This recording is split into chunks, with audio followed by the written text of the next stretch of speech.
Hi, this is Hugh Cushing from WhiteSource, and this is another in a series of videos explaining the WhiteSource Bitbucket integration. Today I'm going to talk about license policy violations and how to get them in your Bitbucket scans. By default, the Bitbucket integration, if you use the default .whitesource file that's created for you, is only going to look for security vulnerabilities. It's not going to look for license policy violations.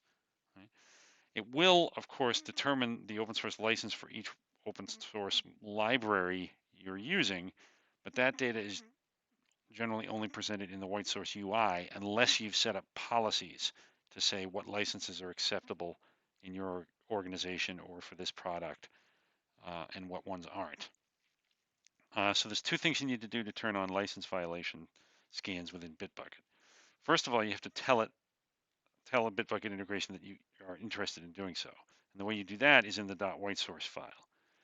There's an optional parameter that's not in the default that's not in the default .whitesource file called enable license violations. So within the scan settings section, you have to set enable license violations true. Okay. So now Bitbucket will tell you about license violations if there are any. Now, how do you tell WhiteSource what licenses are okay and what aren't? Well, you do that through policies. Okay, policies don't just do this, don't just work with license violations, they do many other things, but you can set up license policies among others. So if you want to set up for the entire organization, you simply click on the policies menu item here. If you want to set it for a particular product, you can go to the product and there's a policies button here.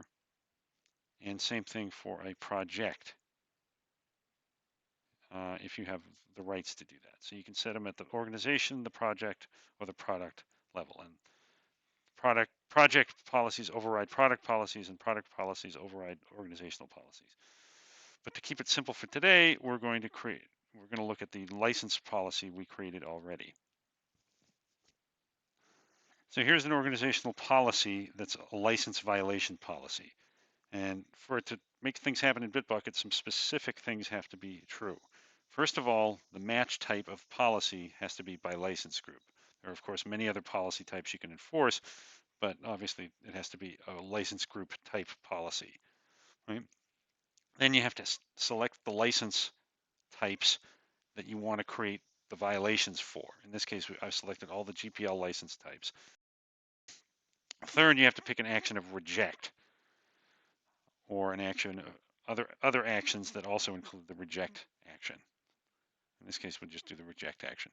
The other requirement, which is very important for Bitbucket, is that the name of the policy has to begin with this string, the word license with a capital L surrounded by two square brackets and a space. After that, you can call it anything you want, but it has to have that string in there. Any policy is going to get enforced by WhiteSource UI. What that little prefix is telling Bitbucket integration is that Bitbucket should also report these license violations in its UI. So once you have this in place, and you also have that license violations parameter set in the .whitesource file, you should start getting license policy violations if applicable. So for example, down here. What you're showing here is that the Security Shepherd library itself has a GPL license. And here's the violation, the policy that was violated because of that. So it's saying the Security Shepherd library itself is not allowed by your organizational policy.